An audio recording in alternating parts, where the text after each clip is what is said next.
Welcome to The Daily Dish with Leanne Ely. This is a show about you, your life, and the vibrancy you want. Join us for daily motivation, wise women's tips, and more as we collectively gather together and move the needle in our lives, heart, mind, body, and soul. Now, here is your host, Leanne Ely, and The Daily Dish.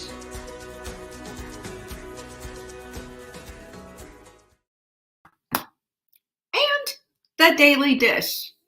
So, what do you think? It's Thursday, and Noreen's in the house already. So's Juanita, and so is our Flynn. I'm so delighted that you're here. Today we're going to go into some tough territory, but you know what? Together, we can handle it, right? Do you believe that? I do, with all of my heart. Hi, Wendy. I'm so glad you're here. Lucy is in the house. Amber and, of course, Jenny are here as well. We've been cooking up some schemes, y'all. We've been having a good time. Anyway, you'll just have to stay tuned. That's all there is to it. That's all there is to it. There's my girl Diane. Juanita is here. Yes, Jackie in the house. I love the color of this too. Isn't it so pretty? I mean, I would never in a million years wear orange. Did I tell you about my box of clothes? Y'all, I'm learning how to dress myself. It's pretty amazing. There are other clothing in this world besides yoga pants and Ugg boots. Who knew? And sweatshirts, hoodies, of course. Hello, Linda Martha. Good to have you here. Alice, Sarah. I'm so glad you stopped in to say hello. Linda here. Who else is in the house? I missed someone. I know I did. I said hi to Diane. Vanessa. Alice. And I probably said some of your names twice. Lucy says salmon. Oh, you think this is salmon color? I don't know. I don't know what color. Yeah, it's a good salmon, wouldn't it? It's very wild salmon. Speaking of that, we're having halibut tonight. I can't wait. I have the most delicious recipe for salmon that I made. It's an Alison Roman recipe. If you're familiar with her, she's a New York Times cook gal, Alison Roman. And it's buttered salmon. And there's tons of dill, tons of parsley, red onions, capers, tons of butter. Oh, it's absolutely exquisite. It's my only way of making salmon right now. I just kind of went through my whole thing. Hot melt salmon was my favorite thing. We had that all the time. And now we're all over this buttered salmon thing. Darla's here. Sue's here. I already said hello to Vanessa, but hello, Vanessa. Say hi to the girls.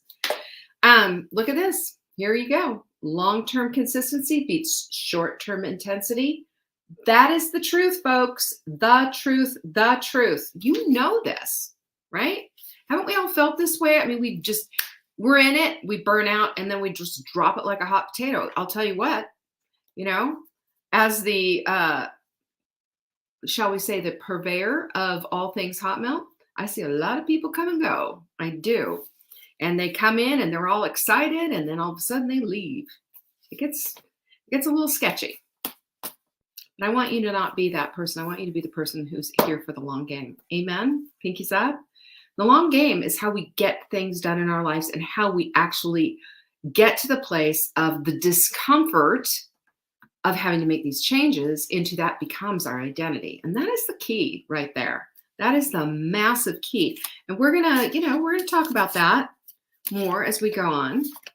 Right now, we have our supplement of the week is, by the way, the Core 4. So I've got 1, 2, 3, 4. All of these things, every single one of them are core to your well-being, core to your health, things that you probably need. And this is why we put them together. Now, if you buy 3, we will send you the 4th one free. And I'm talking about the full-on set, y'all. So we're going to put you, in a good place and give you, it's basically like getting extra months of supplements free. I love it. It's fantastic. Marguerite's got her pinkies up. You betcha. Deborah's here. Now we can start the party. Do you know we are having Casino Royale? It's going to be an event. And we are planning fun for this one. We have amazing giveaways. We have grand prizes. We have a wheel that you're going to say, spin wheel, spin to. It is going to be an absolute blast. Casino Royale. Dun, dun, dun. I know that sounds like Get Smart music, but whatever. I don't have music for that.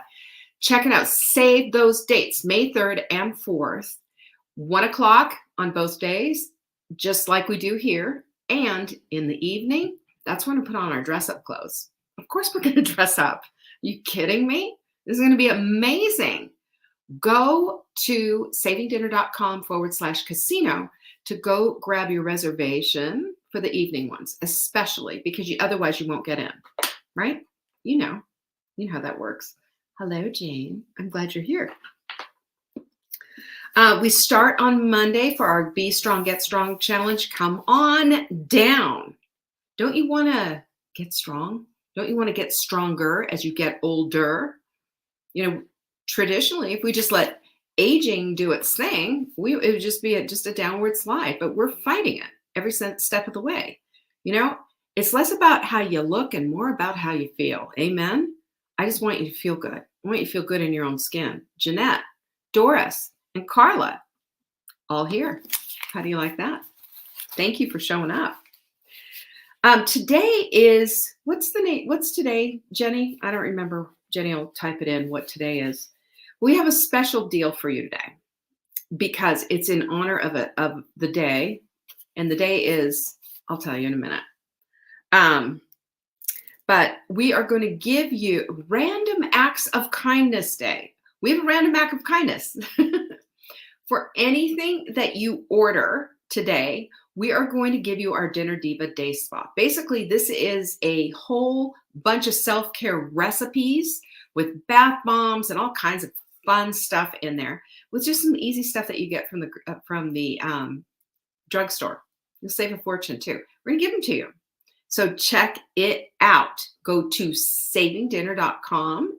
Go hit the shop button. Go shopping. Whatever you put into your cart, we're going to be sending you that menu along with your receipt. Isn't that fun? We want you to have that. Random acts of kindness, because that's how cool we are. All right, I think that's everything that we have, isn't it? Did I miss anything? Well, you can find us on social. By the way, our TikTok is starting to hop a little bit. So go to, listen, do me a favor, would you? Go to TikTok. And by the way, there's this little thing that they showed us that I learned is that when you are watching a TikTok video, if you tap, tap, tap, tap, tap all over the screen, it gets extra love. TikTok loves it. And guess what TikTok does? It promotes the video. So would you go give me some extra love? I'm trying to figure this whole thing out. Y'all, I'm telling you, this is not my strength, but I'm going to make it my strength. I'm working on it. I'm working really hard on it. So help a sister out, man. I need your help. I can't do this myself. I also want you to get 855-960-3720 down into the text message application on your phone. And then in that message, I want you to put the word join all in caps. You know why I want you to do that? So that you don't ever miss out on one of our fabulous deals again. That's all. Don't. You want these deals. Believe me, all those that are signed up for them, they're getting screaming deals. You're not. So let's get you in here. Come join the fold. That's real easy to do. All the information is right there. We also have it in the message. What Joanne says, for some reason, I cannot post on here except on reply. That's weird. Joanne's here, by the way. Aren't you glad? Thank you, Joanne, for coming. And Jocelyn and everyone else that's here. There's all of our channels, by the way, for our social media. If you want to come meet us over there, we've got all kinds of stuff going on, and I don't want you to miss a beat. We don't post the same thing across channels. Everything has something different. You want to see this? Okay. Right. This is what I have for you today. That's what I have to tell you about. And don't forget about Monday. Heavens to Betsy, don't forget about Monday. You know what we've been talking about this week? All week long, we've been talking about letting go. Letting go, letting go, letting go. And, I was thinking about it, and I was thinking about this idea, this process of what it takes to let go of shame. And I thought I would talk about this. And I'm talking about, usually I'll give you like, this is the definition of shame. These are what the experts say about shame. But today it's going to be a little bit of a story time because I'm going to pull some stuff out for my own life.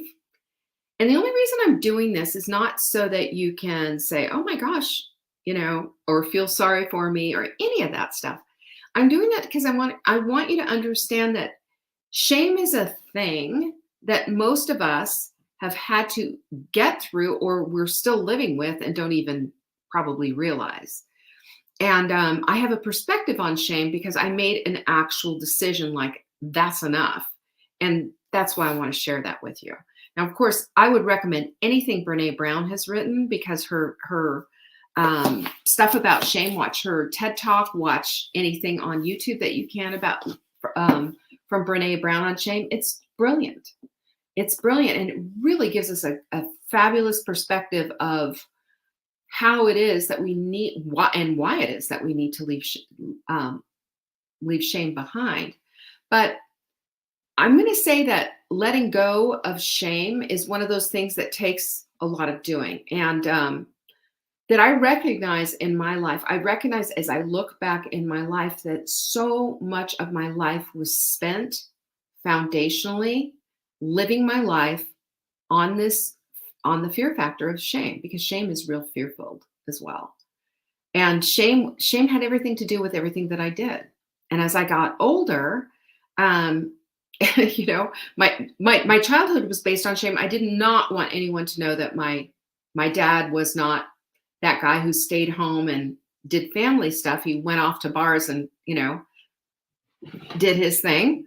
And then I didn't want anyone to know about how much my parents were drinking. I didn't want anyone to know about just how miserable it really was in our house and how much my parents fought.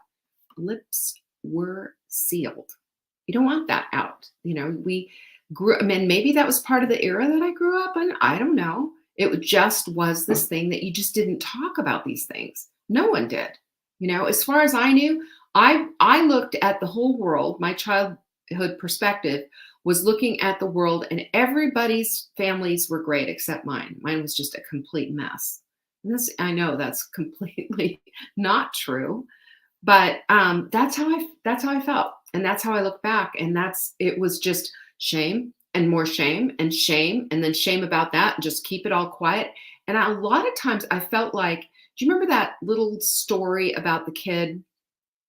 It was the little Dutch boy who was sticking his finger in the dam, trying to make it so that the dam wouldn't just explode and the water would come everywhere. I felt like that kid a lot, and just kind of trying to keep this veneer up all the time because I was so shame-filled with what was going on in my family and how they were. And I didn't want anyone to know. Into my adult years, same deal. Lots of shame there. And I've just tried to keep this veneer intact, and to keep, just keep everything smiling. Everything's great. And my middle years as well. And the weird thing is that my shame of what was going on in my life, which was based on my childhood, shifted to now we're going to concentrate on Leanne's weight. And my shame, I was filled with shame if I weighed a certain amount, and I was filled with shame. I was filled with, a relief if the scale was where I wanted it to be that morning. It was really creepy. Carousel of, talk about a carousel of crazy, but I stayed really busy with that. I stayed super busy with my eyes on, if my jeans were too tight or whatever they needed to be. And I got more approval, which turned into be like this false sense of self-esteem when I was thin. And when the weight would come on, and it would, because I was a food addict and I would go up and down constantly with my weight, I was shame-filled, heavy, and I was not when I was thinner because people were telling me I was okay. People pleasing anyone, And I do believe that there is a huge connection between people pleasing and shame, because I believe that what we're doing when we people please all the way and we get other people's approval, we're able to hide the shame just a little bit more. Does that make sense? At least that's how I felt about the whole thing. So I felt inadequate so much of the time. I felt stupid. I felt, honestly, I felt like I was not enough. Why couldn't I have had, and I do stupid stuff like, oh, I wish I'd had her long brown hair and her big brown eyes. You know, I looked at myself and I hated all the freckles that I had. I hated that my coloring was what it was. It was just ridiculous, but it was something safe to focus on because it was right there. That meant I didn't have to go inward. Isn't that nutty? I was also bullied. I've shared my stories about being bullied and told on repeat how ugly I was and I got beat up and, all of this. And all of that stayed with me and trying to make sense out of it and trying to not be that, trying not to be the object of ridicule and the object of being bullied.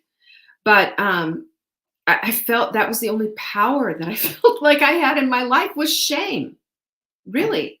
And I know this sounds it sounds kind of crazy, but honestly, the convolutedness of the whole thing and the focus of what was going on in myself at the time as a kid and as a young adult and even into my middle years was really focused on the wrong stuff. And shame begets shame, and guilt comes along with it. And we'll talk more about that in a minute, in just a minute. But it is just all interwoven with everything, and that that need to please everyone else and get everyone's approval and hope, hope that I'm good enough to be loved. Well, that's spilled out, in many relationships, and I will tell you, I've performed almost like a paid performer to just always be on, so that nobody knew my dirty little secret that I was just, nothing. That's how I felt about it at the time. At the time, can I just underscore that? But not that my whole life was that, but it was primarily based on that. And when anything good happened to me, I just want you to hear this for a minute, right?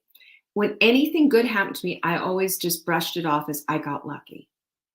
Not that it had anything to do with any talent that I might have or any capabilities or that I was the right person for it.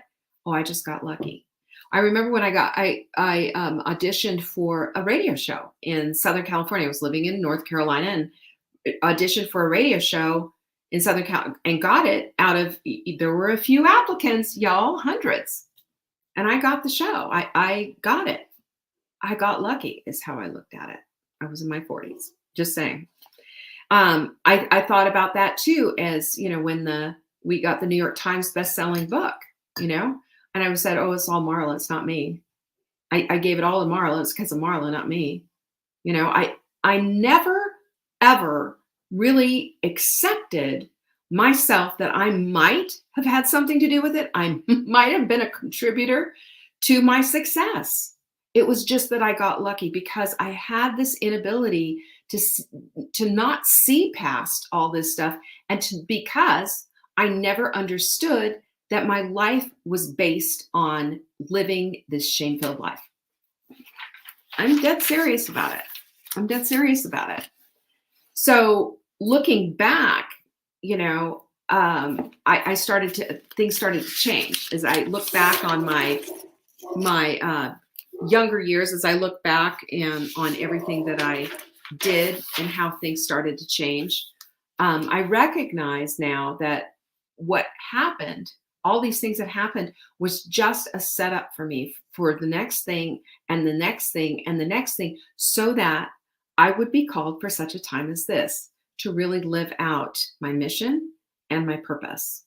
And I learned along the way, and I have, infinite patience, I feel like, with people like me who have struggled with this stuff, simply because I understand it is something that is so ingrained and so part of the equation that, we get paralyzed by it. So, and you understand this, and for a lot of this, I don't understand a lot of how and why that shame was so cultivated in my life. I don't. And I maybe if I got somebody hypnotized me and I went back, I could relive it and figure it all out. But I don't think the why is as important as the what happened, is as this is how it was. That was how I looked at it. And I do believe, by the way, that shame is a perspective, you know, it's a perspective. It's how we see the world. And my lens was shame filled. That's how I saw everything. And hoping against hope that I would be approved of all along the way. And it's fun. It's funny because one of the things that happens when you are shame filled, by the way, is that you will get little, reticular activating system. Things will come and you'll get a chance to expand, maybe. Expansive courage is one of the words that I have written that came to me in meditation that I write over and over again in my journal. But expansive courage was not on the list at the time, and I was just paralyzed really by it. But I knew something was off, and I knew, and it was into my 50s, that it was time to let it go.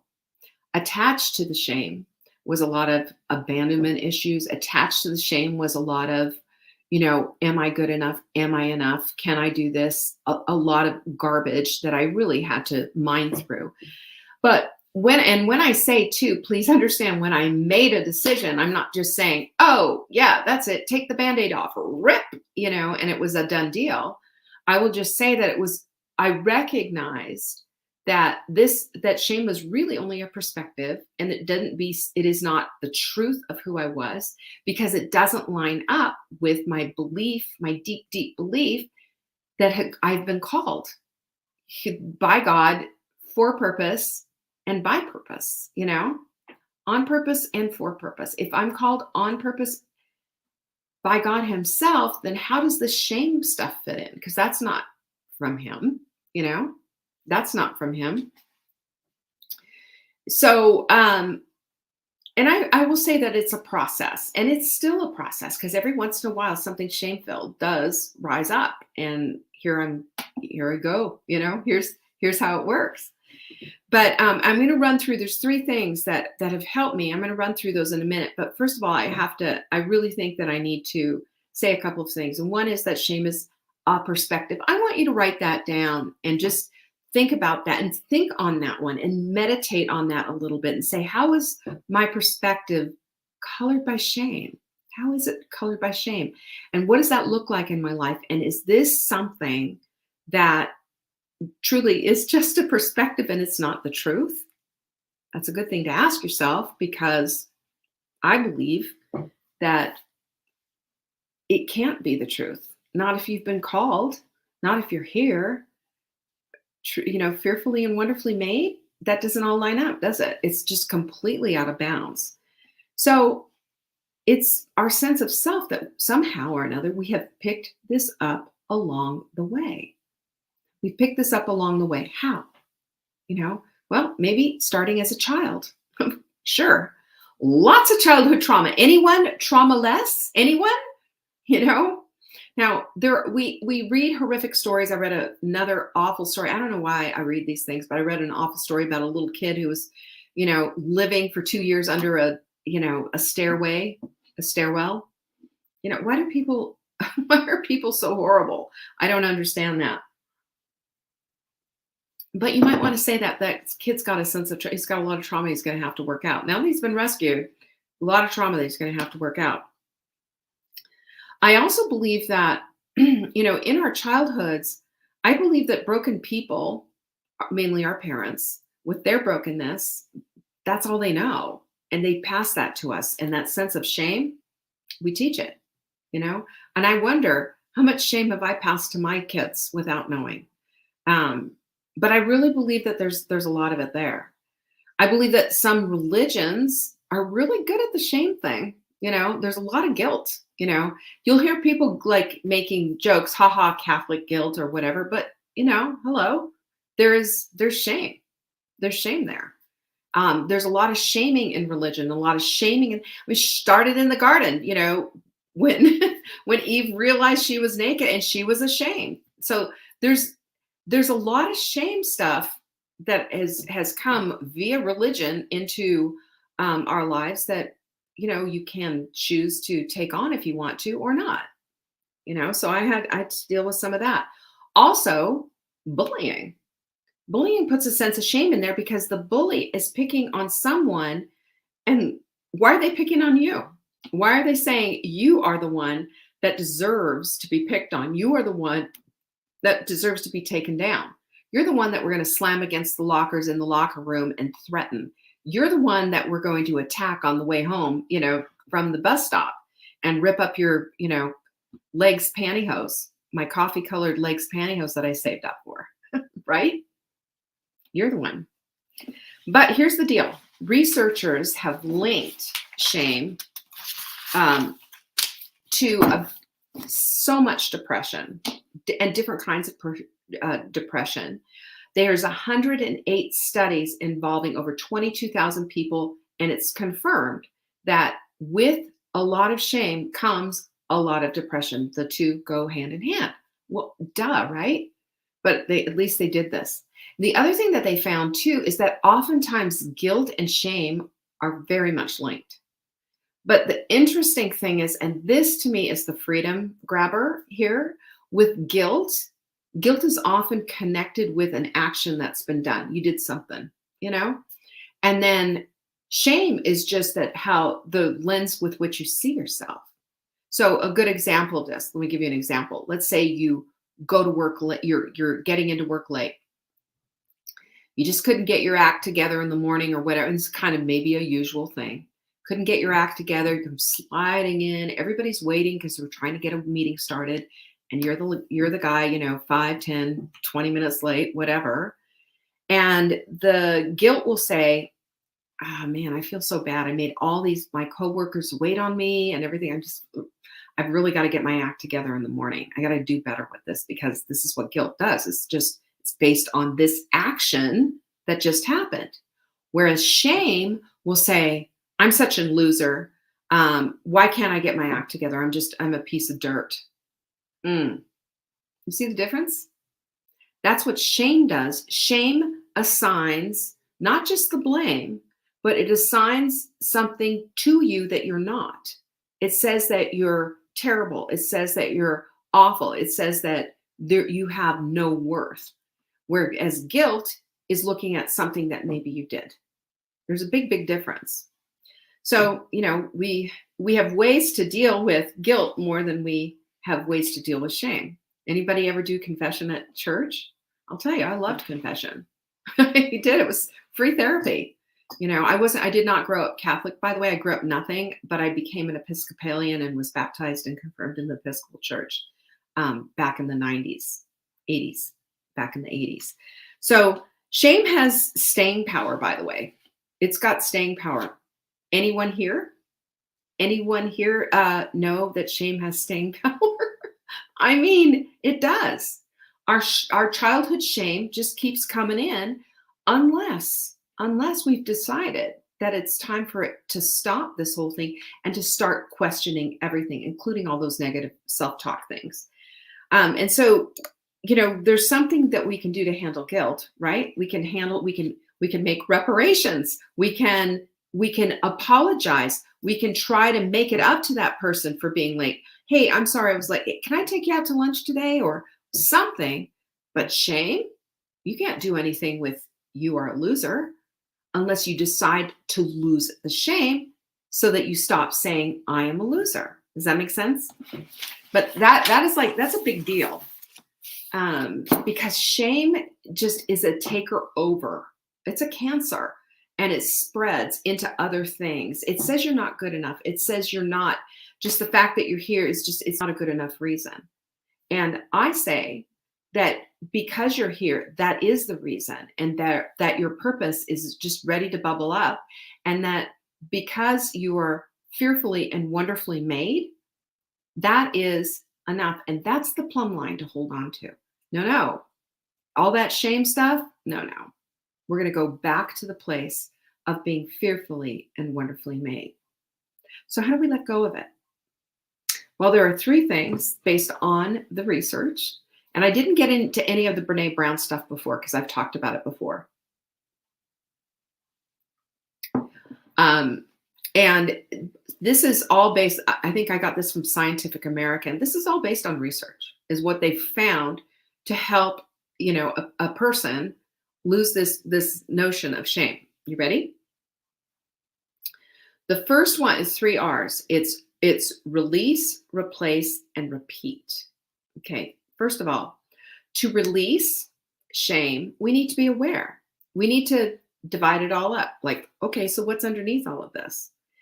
The why matrix is super helpful for this, by the way. Why am I feeling like this?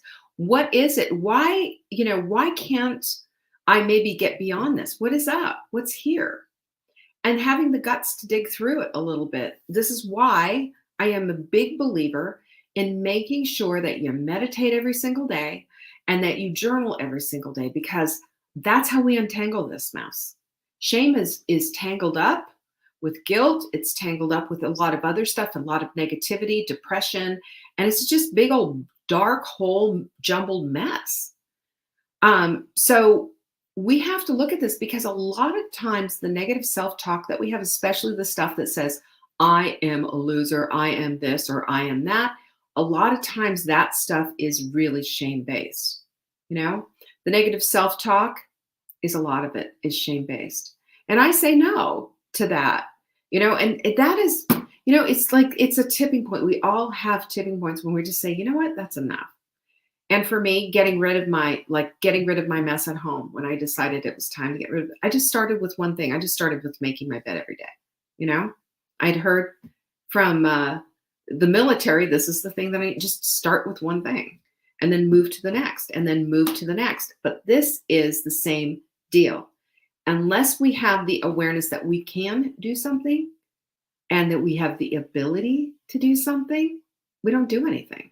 When the negative self-talk comes in, we just kind of like, oh, well, whatever. It's just, and that's true. And here I have all this evidence to support that.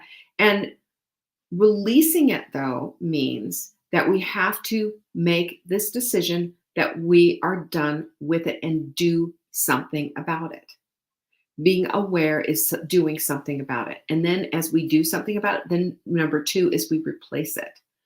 I am such a loser becomes, that didn't work out too well. I need to do better with X, Y, and Z.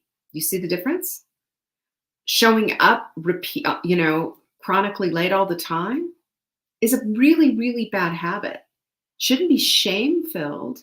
It doesn't mean that you're a loser and that you just can't do anything or this, that, or the other thing. It means that you need to draw back, become aware, do an analysis of how to fix it and what needs to happen with it, and then fix that thing.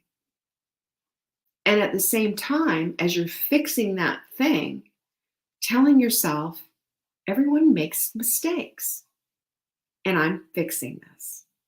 And start there. Replace it with a constructive thought.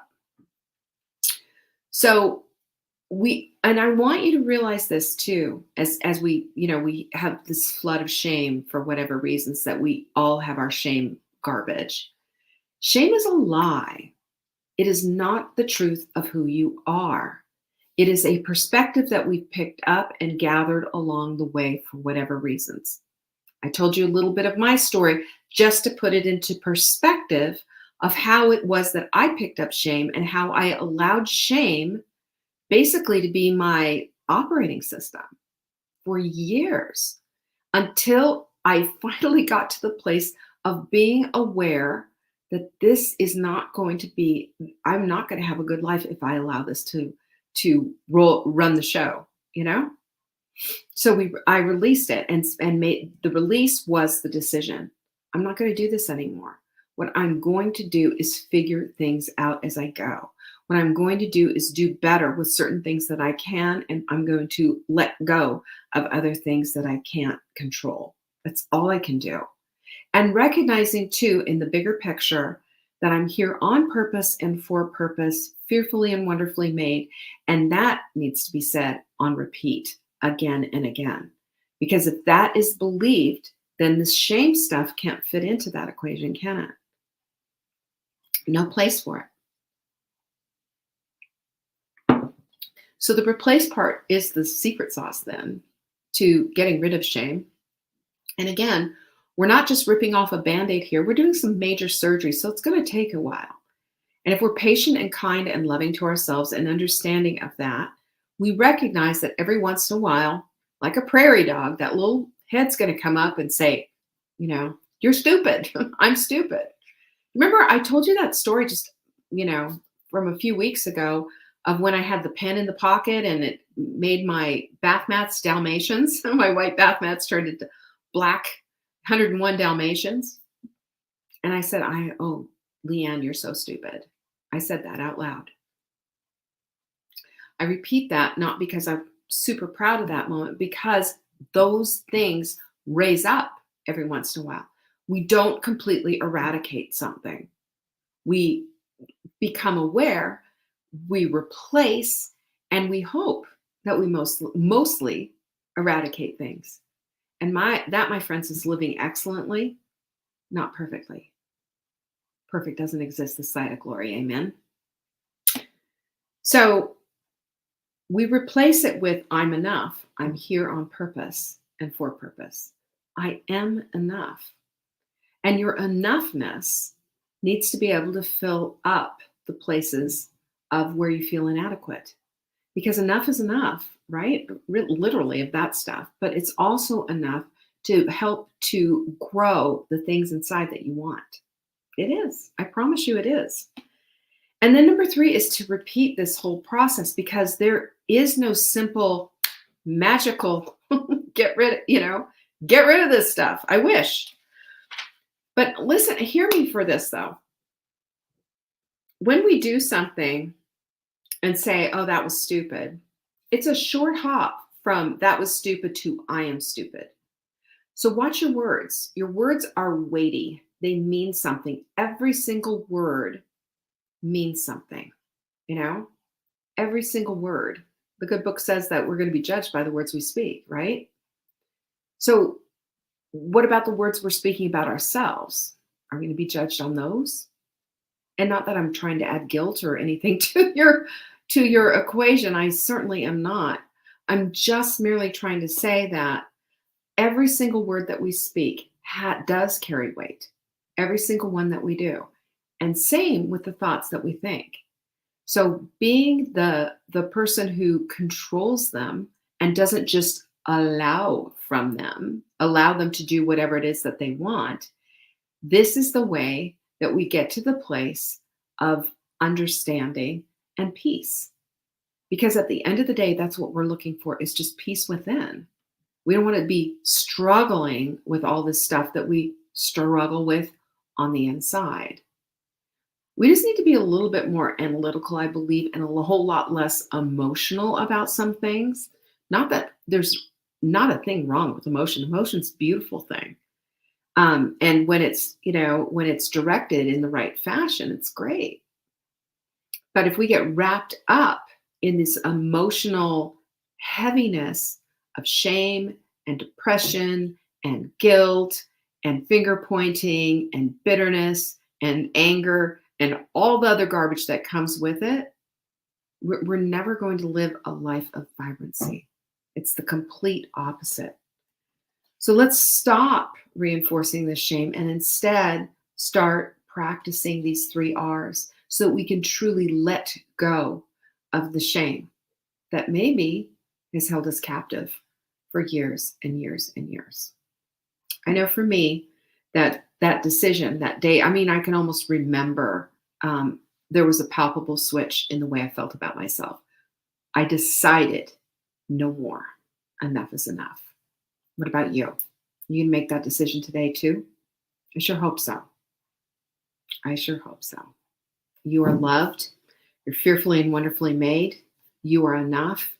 And you're here on purpose and for purpose. And I'm so grateful for that. Alrighty. Tomorrow's Q&A. Have you sent in your question? You can do that right now. Bring up an email and put support@savingdinner.com. Question for Leanne on Friday right there in the subject line, and send it in now. You're getting ready for tomorrow. You want to do that. All right? Peace be with you. I will see you tomorrow. Bye-bye.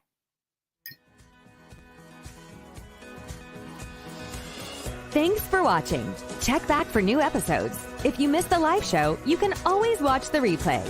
You can find Saving Dinner on YouTube, Facebook, Instagram, and TikTok. Until next time, pinkies up.